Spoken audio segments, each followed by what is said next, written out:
బతుకు ఆడు ఆటలో మరణమంటే ఏమిటి?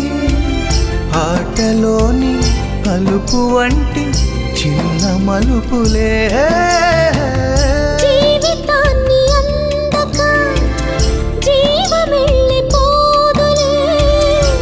ఆరిపోని అణిగిపోని చిరంజీవిలే.